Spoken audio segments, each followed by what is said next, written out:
Episode 12 of Smartphone Isekai is dedicated to canonizing the core ship of the series, Toya's polycule with the Hydra. I am not polyamorous myself, and I know very little about polyamorous lifestyles, but even still, I feel confident saying that this is just atrocious representation. The actual events of the story are secondary. They do have their individual curiosities, but more so than any other episode, the exact sequence of events are so agonizingly dull in their structure that's not even worth dissecting in detail.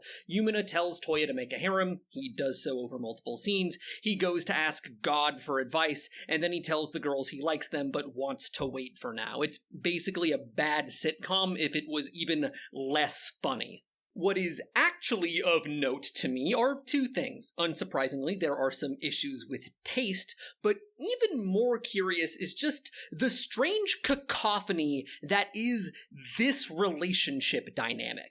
I don't want to hold alternative lifestyles to some higher standard than normative ones. I don't want to go out and say that there needs to be some good reason for a polyamorous relationship to be depicted, but the motivations here are so transparent that the purity of the reasons can't really escape the conversation. It was a shallow decision. Smartphone Isekai is playing to a crowd. There are all kinds of questionable tropes found in harem anime of the 2000s and 2010s that many people have grown fond of, and this story is a more concentrated version of those things for the people who liked them. That's why, of all the harem stories you've probably watched, this is the one that likely leans into the harem the most, but there seemed to be no consideration for whether or not any of these tropes might butt heads if you were to increase their potency. Say what you will about harems, I know that I have, but they do juggle a respectable number of shallow appeals.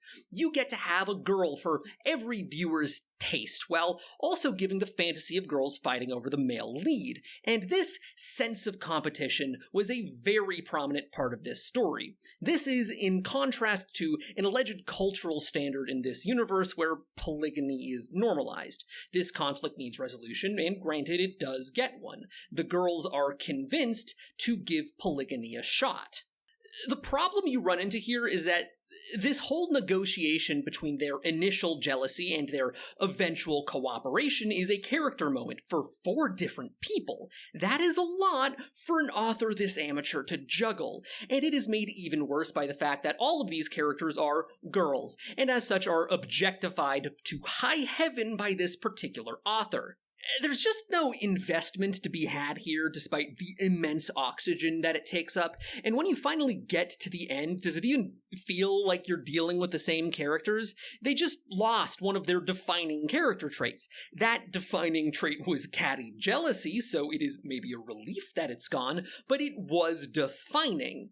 But these girls are shown so little respect that the author didn't consider we might not be sold on this. The end result is a story which feels rote and mechanical, a conveyor belt slowly guiding these females to the end of an assembly line. Your eyes just glaze over. It's not even particularly offensive or profane by this story's standards, it's just unengaging. The story is trying to play to the catharsis of having these girls actually end up in a harem, something which back in the day was a kind of daring thing to do, but that catharsis is muffled by the sounds of the real world, the wind against your actual window, the creaking of floorboards, the sound of your computer humming as you struggle to immerse yourself in this nothing burger of a plot. I do want to put this into context. While not the first story to have a polygynous relationship by any means, it was at least something of a bold choice back then. This isn't just the inclusion of a bad trope or whatever, it was interesting. A deliberate artistic decision that they then messed up. The best thing you can even say about it is that the author tried, and even then I'm not sure that's totally fair to say. Can we just appreciate the cowardice of having Toya ask the girls to wait? It's only a couple of rungs removed from the harem protagonist who never gets in a relationship with any of the girls and just waffles about the whole show. The main difference is that the girls themselves are all on the same page about polyamory. The story tries to frame it as Toya wanting to do things right, which just rings so hollow from the guy who led these girls into a slime castle so he could ogle their underwear. There's no pathos, just a hole where pathos is supposed to be. Now's about time to start talking about the taste. I know it's a dead horse, but Yumina is 12 years old, something which gets weirdly relevant in this story, not because it's brought up, but because of the tropes employed. Some of you may remember an ancient review I did for an anime called One Room, which was a series of POV shorts about romantically charged relationships with you, the viewer, and these three girls, one of which is your preteen younger sister. And one of the things that really caught my attention was that of all the characters, it was the preteen who acted the most provocative and forwards towards the protagonist. And it is hard not to notice that Yumina is once again playing this role. She is, without question, the most forwards character, the one who is the most interested in physical intimacy, and the one who is the most interested in polygyny. Do you guys want me to dissect this? Like, is this what you're all here for? You know what, let's just dive in. So with these kinds of things, it's easy to get caught in a bit of a quagmire by describing characters as people. That Yoko Littner is a 14-year-old, that Yumina is a 12-year-old girl, which is, true within the fiction of the story, but in literal terms, it's a lot more accurate to understand someone like Yumina as a series of ideas being expressed, which is ultimately what any character in a story is. So what I'm curious about are two things. First of all, what the hell is this idea doing in this story? And second, how does someone come up with this idea in the first place? For that second one, we can really only guess. It could be clumsiness, just pulling traits out of a hat. 12-year-old. Provocative. But this concept is not unique to this story, and I just don't get it. Coming from the kink community myself, I understand that there is a pretty inherent narrative satisfaction to evil, villainy, and power.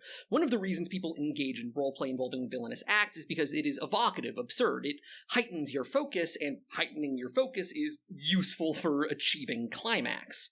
I would assume that if someone wanted to fetishize the idea of a preteen, something which this story definitely does with its frequent mentions of her age, you'd want it to be more, overtly creepy, right? This kind of thing isn't exactly my scene. I can't really speak for these people, but wouldn't the villainy and whatnot be the appeal? Because that's at least, extreme. I would assume anyone going after an extreme taboo sexual fantasy would be into it because it's extreme, but here all the rough edges are being sanded off until it's hardly recognizable, a child in name only. Do lolicons even like this? It takes on this mind-numbing level of meta. Every action Yumina takes, you see her as a puppet, with some author's hand making her mouth flap. And I think that's almost the point. In a long-abandoned draft for this video, I discussed this anime briefly, talking about the first scene, and I said it felt as if I had gone into the back of a taxi, and the driver turned over to me to say, "We both know why you're here. This is what both of us deserve." But what I realize the more I go into this story is that the author doesn't think it's bad to deserve this. The story revels in filth, and as a reader of fanfiction, I can honestly empathize with the fact that seeing an author's intentions so bluntly and blatantly come through a character's mouth can make you feel like you belong to a community.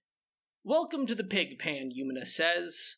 We've got all the mud you need. Did I say pig pan? Looking back on the first season, I can't help but feel that this is a huge part of what makes the story what it is. I said that it felt like they were playing chess while I was playing checkers, and I feel in this scene I got checkmated. The way Yumina just emotionally abuses Toya into marrying her and three other girls, the way it was weirdly intense, so deeply uncomfortable. I felt something. It made me feel truly repulsed in that way that only a person's earnest, passionate artistic intent ever could. And as poorly constructed as this story is, it's also dripping with all that delectable mud for all the mud enthusiasts. It is so unconcerned with being anything else, with being anything that might impress me, that it can impress the people it was made for, enough to become one of the most successful light novel series of all time. Ow. That smarts.